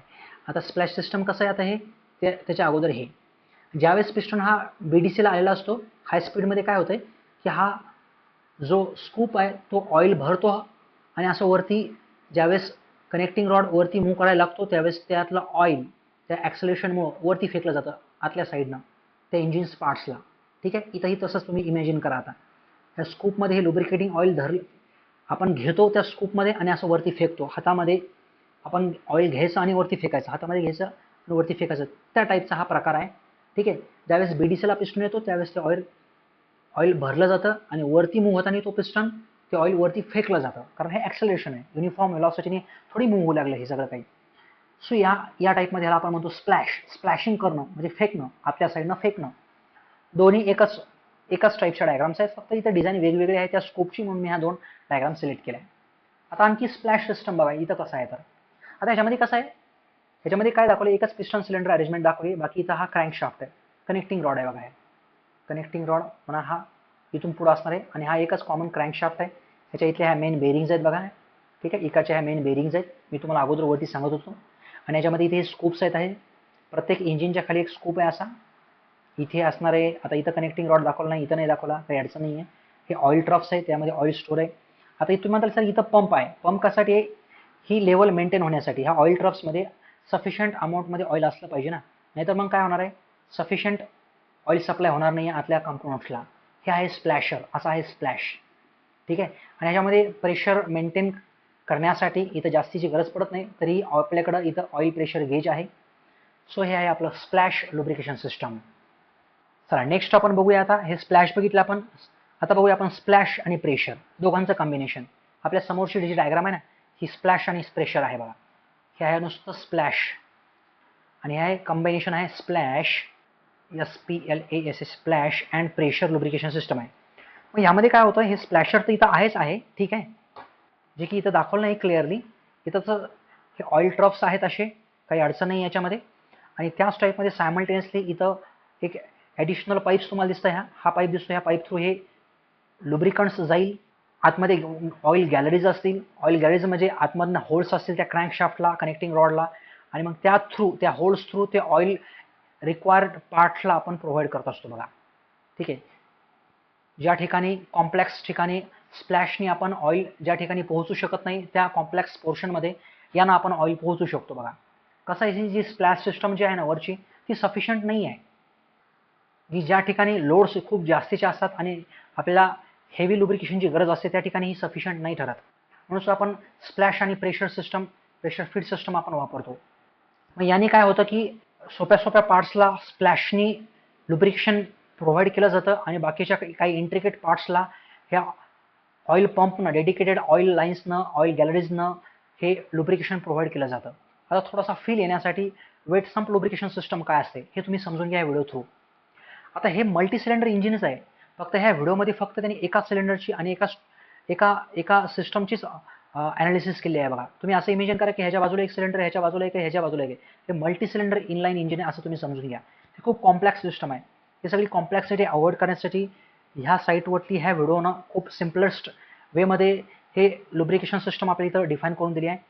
पॉवर स्ट्रोक तयार झाला आहे हा. इथं खाली ऑइल संप आहे, ऑइल पंप आहे, इथं ऑइल कूलर आहे ऑइल कूलिंग पर्पजसाठी, इथं ऑइल फिल्टर आहे. आता मी तुम्हाला पुढे सांगणार आहे ते. आता पुढे कशाला सांगायचं, इथं साईडलाच बघा तुम्ही ऑइल स्ट्रेन आहे बघा. इथं ऑइल संप आहे, इथं हा ऑइल संप आहे. प्रत्येक ठिकाणी तुम्हाला हा ऑइल संप दिसणार आहे हा इथं. ठीक आहे. कमी अधिक प्रमाणामध्ये म्हणजे ड्रायमध्ये खूप छोटा असतो असं सांगायचं मला. ड्रायमध्ये खूप छोटा असतो तो, वेटमध्ये मोठा असतो. त्या ऑइल संपमध्ये इथं बसवलं असतं बघा हे स्ट्रेनर. कारण वरनं ऑइल खाली पडतं बघा. लुब्रिकेशन झाल्यानंतर ग्रॅव्हिटीमुळे हे ऑइल खाली पडतं असं हे. ठीक आहे.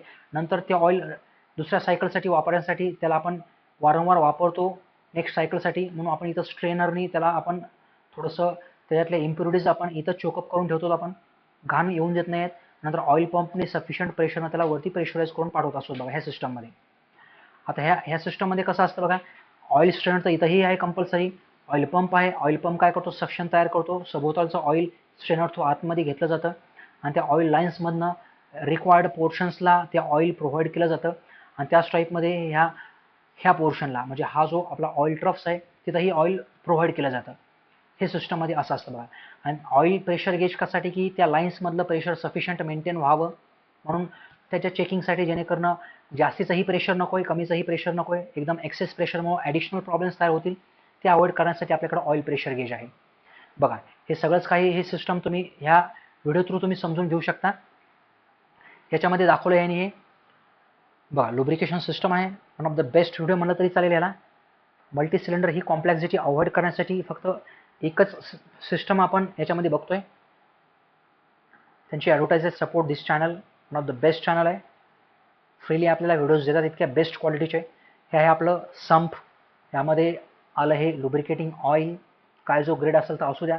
तुम्हाला ऑइलवरनं थोडासा फील येतोय. या कलरचं ऑइल आपण कॅस्ट्रॉलचं, मोटूलचं बघत असतो बघा. ऑइल पंपनं काय केलं, सक्शन तयार केलं, संपमधनं ऑइल खेचलं आणि पुढे पाठवलं. ठीक आहे. जर कालांतराने वापरून काय होतं, ते ऑइल जास्त गरम होतं बघा. मग जास्त गरम झालेलं ऑइल त्याला थंड करणं अपेक्षित आहे म्हणून आपण त्याला वरनं पाठवतो. हे ऑइल कूलरमधनं इथनं वरनं पाठवतो ह्या सिस्टममधनं. ठीक आहे. नंतर ते खाली ऑइल येतं, ते जातं स्ट्रेनरमध्ये. स्ट्रेनरमध्ये सुद्धा ही कॉम्प्लेक्सिटी आहे बघा. या टाईपमध्ये आपण त्याला स्ट्रेनरनं ह्या वेगवेगळ्या लेयर्समधनं त्या ऑइलला पास करत असतो आणि त्यामध्ये जे मेटॅलिक पार्ट्स असतील वेगवेगळे या टाईपमध्ये तुम्ही मायक्रो लेवलला जर बघितलं, हे मेटॅलिक पार्टिकल्स असतील. कारण घर्षण झालंय बघा आतल्या पार्ट्सला, तर मेटॅलिक पार्टिकल्स निघतात. ॲल्युमिनियमचे असतात, कास्ट आयर्नचे असतील वेगवेगळे. ह्याच्यामध्ये काही सूट पार्टिकल्स असतील कंबशनच्या नंतरचे, ऑइल कंबशन झाल्यानंतरचे. मग ते याच्यामधनं काय होतात, पास झाल्यामुळे काय होतं मग की थोडेसे क्लीन होऊन बाहेर येतं मग ऑइल. कारण ते ऑइल जर खराब ऑइल जर पिस्टनच्या आणि पिस्टनच्या आणि सिलेंडरच्या जर मध्ये आलं तर मग अननेसरली खूप जास्तीचे प्रॉब्लेम्स तयार होतील. ते मेटॅलिक पार्टिकल जर पिस्टन आणि सिलेंडरच्या मध्ये जर आले तर खूप जास्तीची प्रॉब्लेम्स तयार होतील. त्यामुळेच मग या टाईपमध्ये हे स्ट्रेनर मल्टीलेअर स्ट्रेनर आहे, खूप चांगल्या क्वालिटीचं जे स्ट्रेनर त्याने वापरलंय ते इथं आपण बघितलंय. आता हे झालं, याचं काम झालं. चला ऑइलला पुढे घ्या आता. ठीक आहे, ऑइलला पुढे येऊ द्या. ऑइलला पुढे पुढं कुठं पास केलंय बघा, हा संप आहे. इथं आपण आताच बोललो याविषयी. ठीक आहे, प्लेन बेरिंग्स बघितलेत ना आपण, बेरिंग सांगितलं होतं मी तुम्हाला, हायड्रोडायनामिक्स बेरिंग्स. त्या बघा ही बेरिंग नसते इथं, त्यांनी दाखवलंय ही बेरिंग नाही. या केसमध्ये बॉल बेरिंग नसते. बॉल बेरिंग या टाईपचे जर्क्स म्हणा वेगवेगळे ही घेऊ शकत नाही ती. ठीक आहे, ही बेरिंग घेऊ शकते, काही अडचण नाही. ह्याच्यावरती असलेले मॅक्सिमम रेडियल लोड्स, बरोबर आहे, ही बेरिंग घेऊ शकते, काही अडचण नाही. हे बघा आतला हा पोर्शन आहे, हा क्रँकचा पोर्शन आहे, हा बाहेरचा बेरिंगचा पोर्शन आहे. दोघांमध्ये एक ऑइल फिल्म तयार होते बघा. ज्यावेळेस हे रोटेट करतं ना आतला हा शाफ्ट, त्याला आपण जर्नल म्हणतो, जर्नल बेरिंग म्हणूया, काही अडचण नाही या केसमध्ये, कारण तसं आहेच आपल्याकडं. मग ह्याच्यामध्ये कसं असतं बघा, आतमध्ये वेगवेगळ्या तुम्हाला लाईन्स दिसतील बघा. कुठल्या लाईन्स, याला आपण ऑइल गॅलरीज म्हणतो. ही अशी असते बघा ऑइल गॅलरीज. आतमधनं होल्स असतात, इकडनं ऑइल इकडं फ्लो करतं, आणखी इकडनं हे ऑइल असं फ्लो करतं. असं फ्लो करतं म्हणजे हा कनेक्टिंग रॉड आहे, कनेक्टिंग रॉडचा हा आतला पोर्शन आहे, आणि कनेक्टिंग रॉडच्या आतमध्ये सुद्धा हे लाईन्स आहेत, ऑइल गॅलरीज आहेत. ह्याला आपण ऑइल गॅलरीज म्हणतो. ठीक आहे, आता कसं आहे ऑइल गॅलरीज थ्रू हे असं लुब्रिकेशन, आणि साईडनं सुद्धा ओपनिंग्स असतात बघा याच्या. कशा, ह्या अशा, इथं ओपनिंग आहे, इथं ओपनिंग आहे. आणि कसं होतं सेंट्रिफ्युगल फोर्समुळं ते काय होतं, त्या ओपनिंगमधून ते ऑइल असं बाहेर फेकलं जातं. हे आहे लुब्रिकेशन, हे असं ह्या सिस्टममधलं. ठीक आहे, हे सगळीकडं बाकीच्याही पार्ट्सला आणि ऑइल गॅलरीजमधनं आतल्याही पार्ट्सला. आता आतल्या पार्ट्सनं जाणारं ऑइल, किंवा तुम्ही साईडचं ऑइल कन्सिडर करा. साईडचं ऑइल कम्प्रेशन रिंग्ज आहे, कम्प्रेशन रिंग्ज आहेत, इथं 2 रिंग्ज आहेत, आणि याच्यामध्ये इथं खालची पिस्टन रिंग्ज आहे. मग याच्यामधनं हे ऑइल आतल्या साईडला लुब्रिकेशन प्रोव्हाइड करतं बघा. कनेक्टिंग रॉड जो आहे त्याचं छोटं एंड जे आहे त्या ठिकाणी रिस्ट पिनला आपण म्हणूया ना त्याला रिस्ट पिन, पिस्टन रिंग म्हणा तुम्ही. पिस्टन रिंग तर हे बाहेरचं झालं, पण आतली. ठीक आहे, सो या टाईपमध्ये अशा प्रकारे हे लुब्रिकेशन सिस्टम काम होतं. यामुळं हे वेट संप लुब्रिकेशन सिस्टम आहे, इथं बघून घ्या. चालते पुढे. आता याच्यामध्ये आपण बघूया फुल्ली प्रेशराइज्ड फीड सिस्टम बघूया. फुल्ली प्रेशराइज्ड फीड सिस्टम म्हणजे हे आहे. ते काय बरं याच्यामध्ये, फुल्ली प्रेशराइज्ड फीड सिस्टम. तरी आणखी याच्यामध्ये काही कंपाऊंड्स दाखवले नाहीत त्यांनी. ह्याच्यामध्ये सुद्धा आणखी काही कंपाऊंड्स असतात बघा. खूप सगळं मॅक्सिमम क्वांटिटीचं ऑइल आपल्याला खाली दिसतंय. हा ऑइल पॅन आहे, त्याच्यामध्ये फ्लोटिंग ऑइल इनटेक, त्याला आपण ऑइल स्क्रीन सुद्धा म्हणतो. काय नाही, तो स्ट्रेनर्स आहे, तो ऑइल आतमध्ये घेतो. इथं हा पंप आहे. पंप काय करतो, ऑइल पंप सक्शन स्ट्रोकमध्ये ते ऑइल आतमध्ये सगळं ओढतो. नंतर हे ऑइल आपण पुढे पास करतो बघा. ह्या पंपला ड्राईव्ह करण्यासाठी आपण इथं क्रँकशाफ्टपासूनच पॉवर आपण काढली आहे. इथं क्रँकशाफ्टपासूनच आपण पॉवर घेतली. म्हणजे हा पॅरासायटिक लोड म्हणून ऍक्ट होतो बघा. पॅरासायटिक म्हणजे डिपेंडंट आहे. डिपेंडंट म्हणजे कसं की जे इंजिन जे आउटपुट तयार करते त्यापासूनच आपण काही अमाऊंटमधलं आउटपुट त्या पंपला रन करण्यासाठी वापरले. कारण इथं थोडासा पंप हा मोठ्या कॅपॅसिटीचा, जास्तीच्या कॅपॅसिटीचा असतो. एकदम हेवी ड्युटी ॲप्लिकेशन्समध्ये आपण या टाईपचं सिस्टम वापरत असतो बघा. कुठे वापरतो, फॉर हेवी ड्युटी. म्हणूनच आपण इकडनं पॉवर एक्स्ट्रॅक्ट केली आणि ह्याला चालवलंय. मग याच्यापासून जे ऑइल पुढे जातं ते जातं ऑइल फिल्टरमध्ये. हे वरचं जे आपण व्हिडिओ बघितला त्याच टाईपमध्ये ऑइल फिल्टरमध्ये. आणि या टाईपमध्ये ह्या वेगवेगळ्या ऑइल लाईन्स दिसतात आपल्या. तुम्ही जर थोडक्यात नॉमेनक्लेचर बघितलं, इथं आहे ऑइल फिल्टर, हे आहे oil gauge, sufficient pressure maintain व्हावं यासाठी. नंतर ह्या वेगवेगळ्या ऑइल गॅलरीज दिसतात तुम्हाला इथं. आणि मग नंतर हे सगळं आतमधलं आपलं कन्स्ट्रक्शन बघा. वरती जर बघितलं आपण, हे रॉकर आर्म्स म्हणा, हा रॉकर शाफ्ट म्हणा, ह्या वेगवेगळ्या वॉल्स म्हणा, सगळीकडे लुब्रिकेशन ह्या सिस्टमनं प्रोव्हाइड केलं जातं. आतल्या साईडनं ऑइल फ्लो करतं. तुम्ही जर क्रँकशाफ्टला जर बघितलं आतमध्ये, या टाईपमध्ये क्रँकशाफ्टला तुम्हाला काही ठिकाणी होल्स दिसतील, आतल्या साईडनं ऑइल गॅलरीज दिसतील. आणि काही सिस्टम्समध्ये बघा, हेवी ड्युटी ॲप्लिकेशन्समध्ये काही ठिकाणी इथं स्प्रेयर सुद्धा बसवले असतात. ते ऑइल स्प्रे करतात असं वरच्या डायरेक्शनला. इथं स्प्रेयर्स बसवले असतात, ते ऑइल स्प्रे करतात. कारण कधी कधी हे खालचं ऑइल वरती न पोहोचल्यामुळं, ग्रॅव्हिटीमुळं कधी कधी पोहोचत नाही, तर इकडनं स्प्रेयर सुद्धा असतात, नोझल्स असतात. ते नोझल्स असं ऑइल फेकून देतात ह्या वरच्या पोर्शन्सवरती. आणि ग्रॅव्हिटीमुळे हे सगळं ऑइल खाली पडतं. लुब्रिकेशनचा पर्पज सॅटिस्फाय होतो यामध्ये. आणि बराचसा चेंजेस, थोडंसं गरम ऑइल खाली पडतं, ऑइल संपमध्ये येतं, ते पॅनमध्ये येतं, थोडंसं थंड होतं. आणखी त्यातले जे काही पर्टिक्युलर्स आहेत, जी घाण आहे ती इथं ट्रॅप होऊन जाते, आणि हे सायकल डबल रिपीट होऊन जातं. सो या टाईपमध्ये आहे वेट संप लुब्रिकेशन सिस्टम, त्यामधला हा फुल्ली प्रेशर फीड सिस्टम आहे. चला, हे फुली प्रेशर फीड लुब्रिकेशन सिस्टम आपण बघितलंय. आता याचेही काही डिसएडव्हान्टेजेस आहेत बघा. हे मॅक्सिमम युसेज याचा आहे बघा, मॅक्सिमम युसेज याचा आहे. बट आपण रेसिंग कार्समध्ये किंवा हेवीली ॲक्सिलेशन गाड्यामध्ये जे की ज्याच्यामध्ये एकदम पिकअप खूप जास्तीचं असतं किंवा रेसिंग कार्स असतील त्यासाठी प्रिफर्ड आहे बघा वेट लुब्रिकेशन सिस्टम. हे आहे ते वेट लुब्रिकेशन सिस्टम हा प्रकार आहे. हा तर आपला याचाच टाईप आहे. तर या प्रकारे झालं आपलं हे fully pressure feed lubrication system झालं हे, की ज्याला आपण वेट संप लुब्रिकेशन सिस्टम म्हणतो, की याच्यामध्ये याच्या ऑइल पॅनमध्ये मॅक्सिमम क्वांटिटीमध्ये ऑइल असतं. ठीक आहे. बट ह्याचा थोडासा ड्रॉबॅक असा आहे, बाकी सगळे ॲडव्हान्टेजेस बरेचसे आहेत, बट एक ह्याचा मेजर ड्रॉबॅक तोही कुठल्या काहीच केसेसमध्ये आपल्याला दिसून येतो. एक्झाम्पल, रेसिंग कार्समध्ये आपण ह्याला वापरू शकत नाहीत बघा. रेसिंग कार्समध्ये ह्याला आपण वापरू शकत नाहीत. आणि जनरली एक्झाम्पल हिली एरिया या टाईपमध्ये आपण एकदम उंचावरून आपली फोर व्हीलर खाली आणतोय, त्यावेळेस काय होतं ह्या ग्रॅव्हिटी डिफरन्समुळं एका साईडला ऑइल कलेक्ट होतं बघा. एक तर मागच्या साईडला ऑइल कलेक्ट होतं किंवा पुढच्या साईडला ऑइल येऊन थांबतं. म्हणजे ह्याच्या कॉन्टॅक्टमध्ये ऑइल कमी असतं बघा. फ्लोटिंग ह्या स्क्रीनच्या जवळपास ऑइल कमी असतं बघा. ह्या सक्शनच्या जवळपास ऑइल कमी असतं, त्यामुळं काही वेळेकरता लुब्रिकेशन प्रोव्हाइड होत नाही बऱ्याचशा पार्ट्सला. एक ह्याचा. आणि रेसिंग कार्समध्ये कसं असतं, एकदम हेवीली ॲक्सिलेशन असतं बघा. आपण जशी गाडी ॲक्सिलेट केली, ॲक्सिलेशनमुळे काय होतं, जसं आपण स्वतःही मागं ढकलले जातो.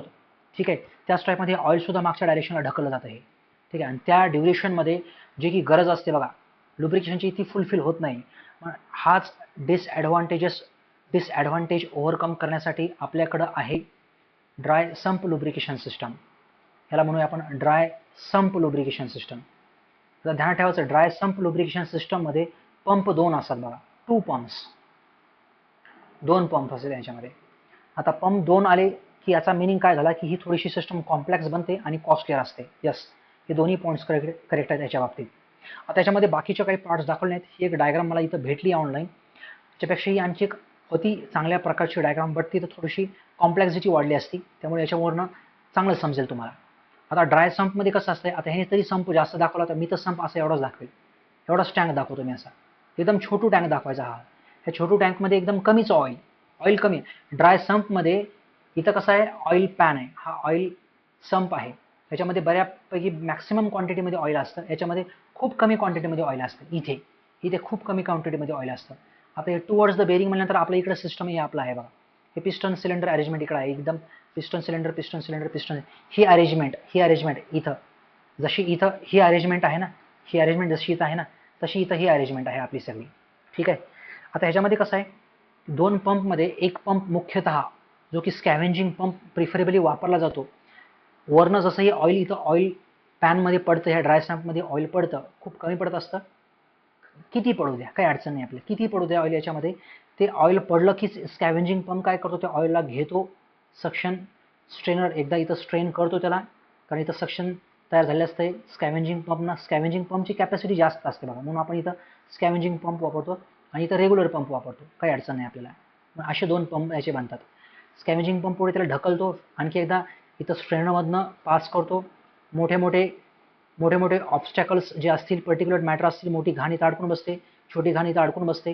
ठीक आहे. आणि प्रेशर रिलीफ वॉल आहे इथं. एक्सेस जर प्रेशर होत असेल सिस्टममध्ये, बिल्डअप होत असेल या स्कॅव्हेंजिंग पंपमुळं, तिथं काही अमाऊंटमध्ये प्रेशर रिलीज होतं आणि अशा प्रकारे स्ट्रेन केलेलं ऑइल, फिल्टर केलेलं ऑइल पुढे ऑइल रिझर्वायरमध्ये जातं. हे आपला इथं ऑइल रिझर्वायर आहे. मॅक्सिमम क्वांटिटीचं ऑइल इथं स्टोअर असतं. त्याच्यामध्ये 2 ठिकाणी ऑइल असतं. एक आहे आपला ड्राय संप आणि दुसरा आहे ऑइल रिझर्वायर. ऑइल रिझर्वायरमध्ये ऑइल जास्त असतं. जसं की ह्या केसमध्ये खालच्या साईडला इथं ऑइल जास्त आहे. इथं ऑइल स्टोरेज फक्त एकाच ठिकाणी होतं, इथं 2 ठिकाणी होतं. आणि हा इथं महत्त्वाचा आहे आपल्यासाठीचा हा. इथं बाजूला सिस्टम सुद्धा असते बघा, ह्याला कूल करण्याची सिस्टम सुद्धा असते, काही गरजेचं नाही आपल्याला ती. नंतर इथलं ऑइल सक्शन आपल्या ह्या ऑइल पंपनं दिसून येतं. हा ऑइल पंप ह्या ऑइलला सक करतो. पुढे आणखी त्याला इथं प्रेशर रिलीफ वॉलपासनं जावं लागतं, जेणेकरून आपल्याला सिस्टममधलं प्रेशर मेंटेन व्हावं. त्या अनुषंगाने प्रेशर रिलीफ वॉल आहे इथं. मग नंतर आपण त्याला आणखी एकदा फिल्टरमधनं पास करतो. नंतर काही अमाऊंटमध्ये त्याला कूलिंग इफेक्ट देतो इथं. मग नंतर आपण आपल्या रिक्वायर्ड पोझिशन्सला, आता इथं त्यांनी सांगितलं टू द बेरिंग्स, वेगवेगळ्या क्रँकशाफ्टचे जे बेरिंग्स असतील किंवा आतलं जे सिस्टम असेल तिथं आपण लुब्रिकेशन प्रोव्हाइड करतो. सो या टाईपमध्ये आहे आपलं हे ड्राय संप लुब्रिकेशन सिस्टम. आता ह्याच्यामध्ये गाडीला किती हेवीली ॲक्सिलेट करा तुम्ही, ड्राय सम्पमधलं ऑइल मागं पुढं होऊ द्या, आपल्याला ह्याच्यासोबत काहीच घेणं देणं नाही आहे. बट ऑइल रिझर्व्हायरमध्ये काय होणार आहे, ऑइल रिझर्व्हायरमधलं ऑइल काय जाईल, असं जाईल मागे. ठीक आहे. किंवा आपण जर वेगळ्या साईडनं एखाद्या टँकमध्ये तुम्ही ऑइल घ्या आणि त्याला ॲक्सिलेट करा, एक तर असं जाईल ते ऑइल किंवा एक तर हे असं जाईल ते ऑइल. बरोबर. ह्यानी काय प्रॉब्लेम तयार होणार आहे, कंटिन्युअसली इथं पंप आहे सेपरेट, तो पंप तर इथनं ह्या टँकमधनं ऑइल घेऊन प्रत्येक वेळेला त्या रेसिप्रोकेटिंग पार्ट्सला, रोटेटिंग पार्ट्सला तर लुब्रिकेशन प्रोव्हाइड करणार आहे. हा त्याचा ॲडव्हान्टेज आहे. म्हणूनच काय सांगितलं, हे कॉस्टलियर आहे. ड्राय सम्प लुब्रिकेशन कॉस्टलियर आहे, कॉम्प्लेक्स आहे आणि हेवी ड्युटी म्हणण्यापेक्षा हेवीली ॲक्सेलेटेड गाड्यांमध्ये आपण ह्याला प्रिफर करतो, वापरतो. चला, या टाईपमध्ये आपलं हे लुब्रिकेशन सिस्टम पूर्ण संपलेलं आहे. तर काही ॲडिशनल पॅरामीटर्स पॉईंट्स आपण इथं बघून घेऊ शकतो. त्याच्यामध्ये याला आपण म्हणतो ऑइल पॅन म्हणतो, लोअर मोस्ट पोर्शन असतो बघा. कुठल्याही ट्रक्समध्ये जर तुम्ही बघितलं तर खूप मॅक्सिमम क्वांटिटीचं ट्रक्सच्या केसमध्ये इथं ऑइल स्टोरेज असतं बघा, 4 व्हीलरमध्ये सुद्धा असतं.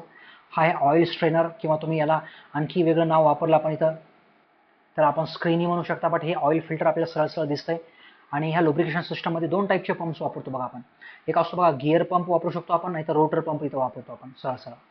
गिअर पंपमध्ये काय नाही, वरचा एक गिअर, खालचा एक गिअर, हे 2 गिअर तुम्हाला इथं दिसतात. वरचा स्पर गिअर, खालचा स्पर गिअर, इकडनं हे इनलेट आहे, इकडनं हे आउटलेट आहे. आणि यामध्ये आपण पंप शाफ्ट्स आहेत, ते काही महत्त्वाचं नाही. इकडनं ऑइल येतं आतमध्ये, जास्तीचं प्रेशराइज्ड ऑइल आपण इकडनं बाहेर फेकतो त्याला. गिअर पंप आहे आणि आपला इथला हा पुढचा रोटर पंप आहे. याच्यामध्ये जर बघितलं आपण, याचं वर्किंग मी आता बोलल्याप्रमाणे मॅक्सिमम प्रेशराइज्ड ऑइल आपल्याला इकडनं राईट साईडला भेटून जातं बघा हे. ठीक आहे. या टाईपचे असे पंप्स याच्यामध्ये वापरले जातात. ॲक्च्युअलमध्ये जर तुम्ही बघितलं ना, एखादा कट व्ह्यू जर बघितला, कट व्ह्यू म्हणण्यापेक्षा डायरेक्टली तुम्ही ही असेंब्लीज बघा, ती असेंब्ली बघून घ्या. अशी सगळीकडे होल्स वगैरे तुम्हाला दिसत नाही, ऑइल गॅलरीज बघा इथनं, त्याच्यामधनं हे बाकीचे सगळे होल्स. लुब्रिकेशन खूप महत्त्वाचं आहे, लुब्रिकेशन खूप महत्त्वाचं आहे. आणि या टाईपमध्ये असं हे कन्स्ट्रक्शन आपल्याला दिसून येते बघा, हे खालच्या साईडनं. सो या टाईपमध्ये आपला हा टॉपिक इथं संपतो. सो धन्यवाद विद्यार्थी मित्रांनो.